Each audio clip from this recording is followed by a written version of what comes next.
ఒక ప్రాచీన భారతీయ దేవాలయంలోని ఈ అద్భుతమైన విగ్రహంలో ఒక రహస్యం దాగి ఉంది. మొదటి చూపులో గుర్రంపై స్వారీ చేస్తున్న ఒక భయంకరమైన యోధుడు కింద ఉన్న దేనికో తన ఈటను విసురుతున్నట్లు కనిపిస్తుంది. కానీ అతని యొక్క తలను దగ్గరగా జాగ్రత్తగా చూడండి.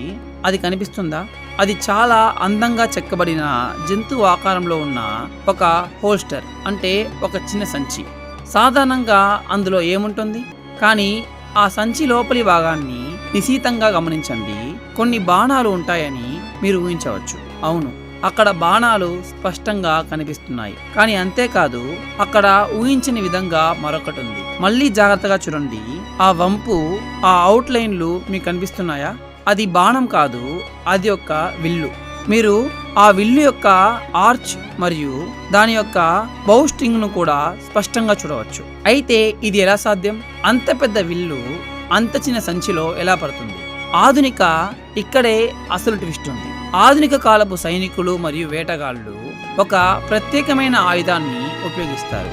అదే ఫోల్డింగ్ బౌ. ఇవి చిన్నగా మడిచి సంచిలో సరిపోయేలా తయారు చేయబడతాయి. ఇవి ఆధునిక సాంకేతిక ఆవిష్కరణలు అని మనం అనుకుంటున్నాం. కానీ నిజంగా ఇవి కొత్తవా? ఎందుకంటే శతాబ్దాల క్రితం చెక్కబడిన ఈ రాతి విగ్రహంలో అదే కాన్సెప్ట్ కనిపిస్తుంది. ప్రాచీన యోధులకు ఇటువంటి మడత పెట్టే విల్లుల గురించి తెలుసా? ఆధునిక ఇంజనీర్ల కంటే ఎంతో కాలం క్రితమే వారు ఇటువంటి ఫోల్డబుల్ ఆయుధాలను తయారు చేయడంలో మాస్టర్లుగా ఉండేవారా? లేదా ఇది మన కళ్ళ ముందే దశాబ్దాలుగా దాగి ఉన్న ఏదైనా కోల్పోయిన అధునాతన సాంకేతికతకు నిదర్శనమా? ఒకటి మాత్రం ఖచ్చితం, ఇది కేవలం ఒక విగ్రహం కాదు.